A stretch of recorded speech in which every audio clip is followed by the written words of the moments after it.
those who don't study history are doomed to repeat it, and those who do study history are doomed to watch everyone else repeat it. Hello, ladies and gentlemen. Welcome to this episode. I'm Tracy. And I am Casey. And we're playing another Ranked Matches the Lock.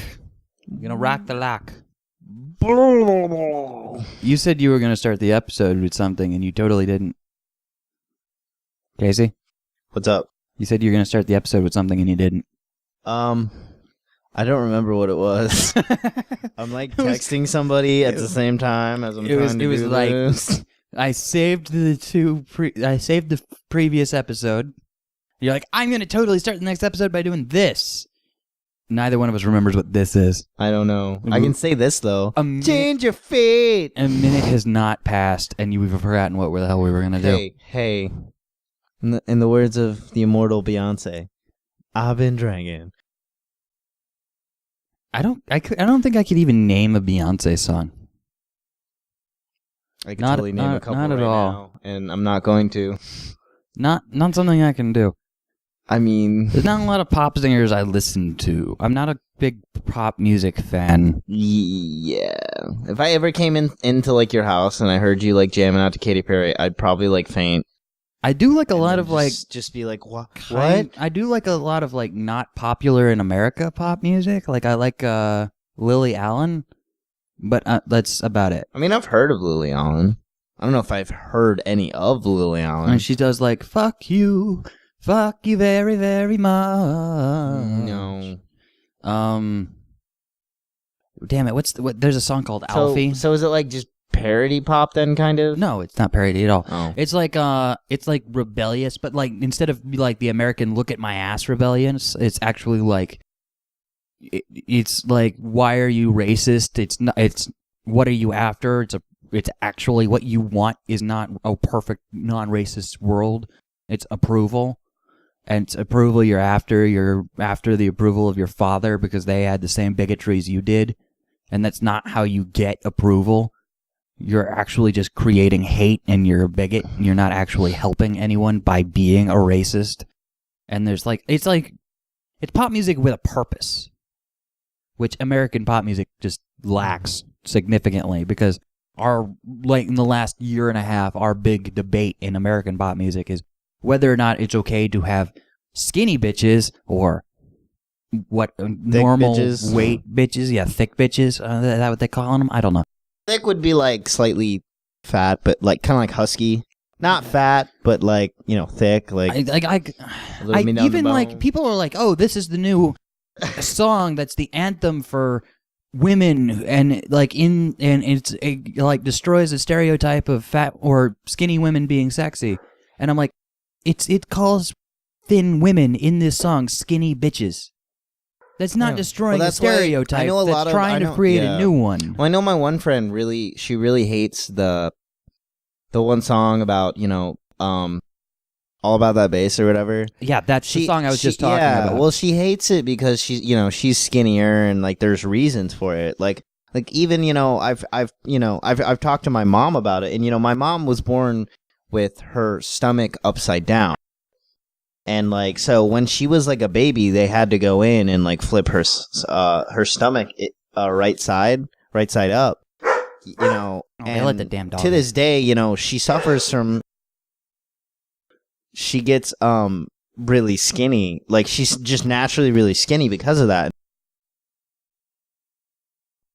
And like, I was talking to her about it, and she was like, I don't mind the song, the tune, but she was like, I don't appreciate it when they're, they kind of, because it's not just empowering heavier set women, it's putting down it's hating skinny on women. And it's like a lot of girls who are skinny like that, it's that I've noticed, it's usually like medical reasons. Like my mother's, she also can't, I was adopted because she can't have kids because she learned later on after my mom, my dad had tried for a little bit, but they couldn't have children. And they eventually, adopted me and my brother because my mom eventually learned, because they had never really her parents had never told her that they had to actually tie her tubes because of the operation when she was a baby. Oh, that sucks. Yeah. So she figured that out, and so because she couldn't get pregnant, and she went to the doctor, and the doctors were like, yeah, no, you are not able to have. I don't know if it's exactly that's what like tubes tying, but it's something.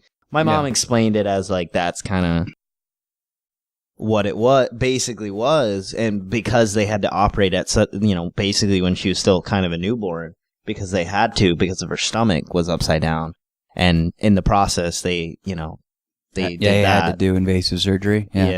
So and like I hate music that's like be empowered because you're fat and hate on thin people, or be empowered because you're thin and hate on fat people, because it's just a lot of people are like, oh, this is an empowerment song. It's hate music.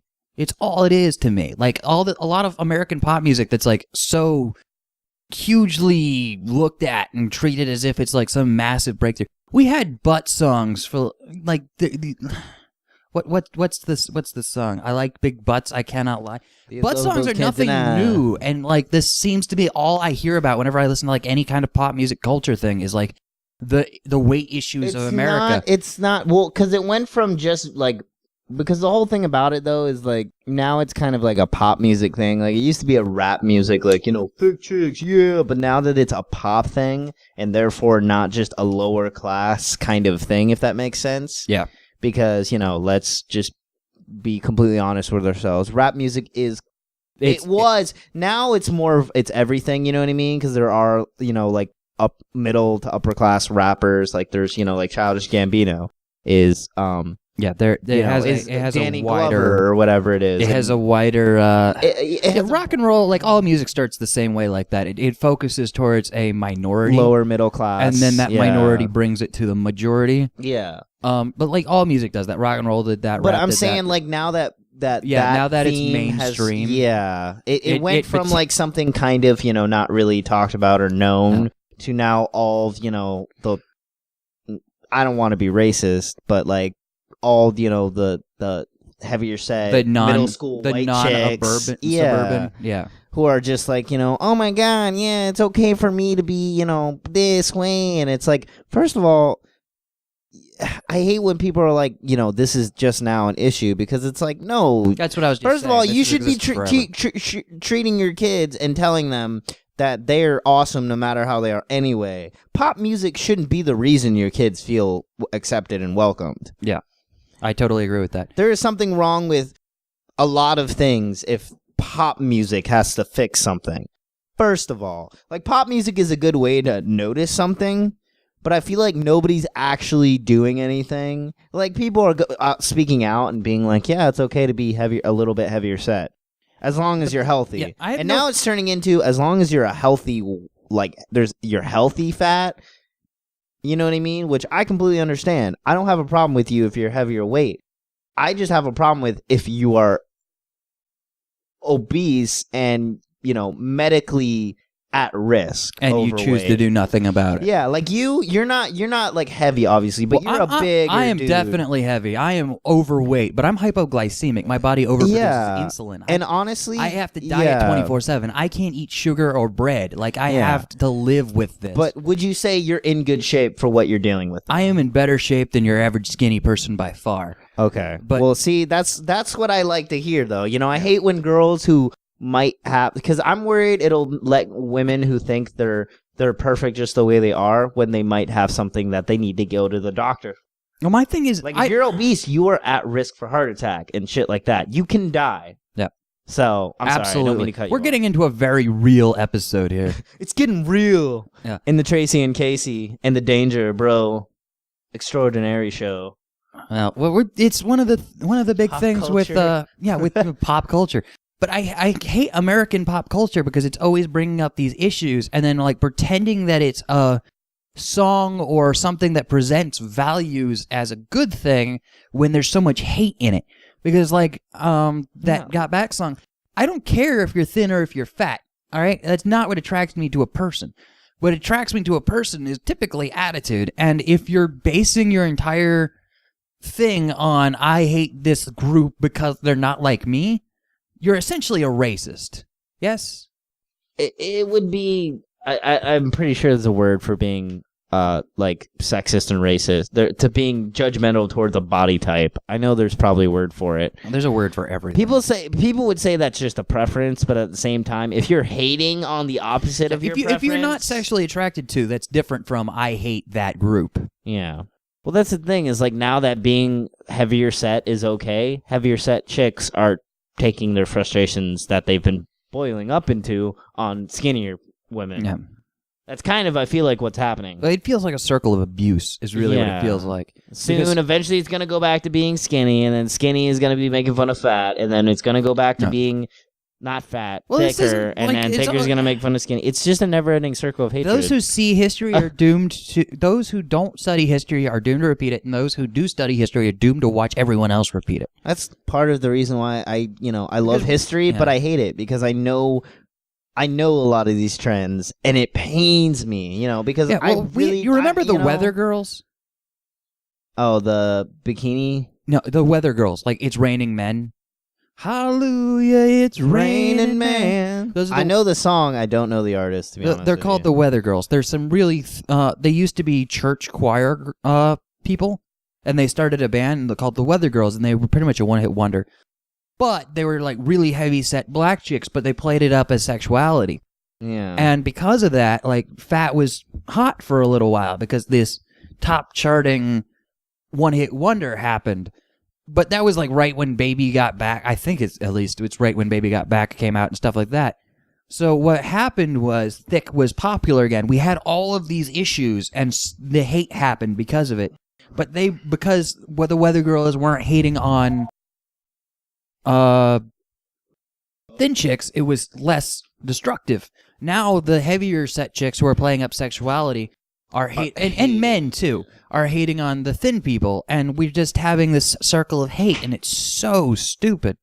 No, yeah, it used to be like, you would just empower yourself and you wouldn't damage anybody else. Now you can't empower yourself. You got another purple thingy. Ooh, eep. Flame cannon. Yeah, there is definitely, it's harder to empower yourself without damaging others now all of a sudden for some reason. It sucks that I have to say this, but that's just kind of the way it works. Especially when it comes to entertainment. People don't just want empowering. They want empowering, and then they want to be able to yell at somebody for it. Or they want to...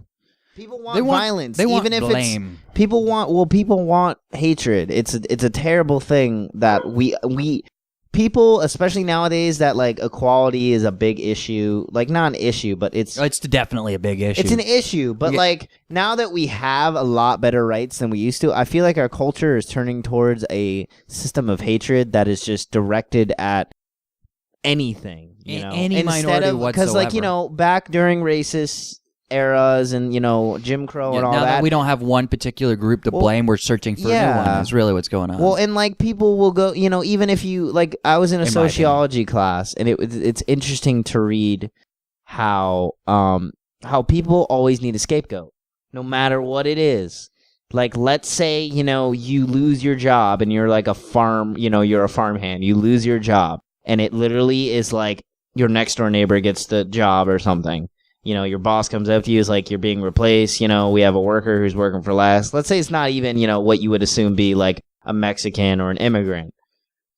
You're always going to probably go and say, hey, screw immigration, fuck Mexicans, stealing my job. That's finding a scapegoat. It literally could be they didn't even replace you. They just didn't need an extra worker. Yep. And I guarantee you, whoever that is, we're all guilty of it. That's the unfortunate part. Is humanity and cultures. We need somebody to blame for our problems because we just don't know how to deal with them most of the time. A lot of things that we have to use scapegoats for. It's no easy answer. Because you might blame those Mexicans, but at the same time, you might know somebody who may or may not be an illegal immigrant in a country, and you love them and you care for them and you'd hate to see them deported. But then at the same time, you've got these conflictions, and it's hard. It's a very interesting thing. It's a weird, it's a weird cultural reality. Yeah. Thanks for watching this extremely off-topic, not particularly funny, but very particularly deep. Love yourself. Love everyone else. Try saying my bad we every love now you. and then. Like, you mess up. You're human. Get over it. Be happy about what you have done right and focus on good things. Apologies are not a sign of weakness. They are a sign of strength. Well, they're... Yeah, sure. Goodbye. Bye.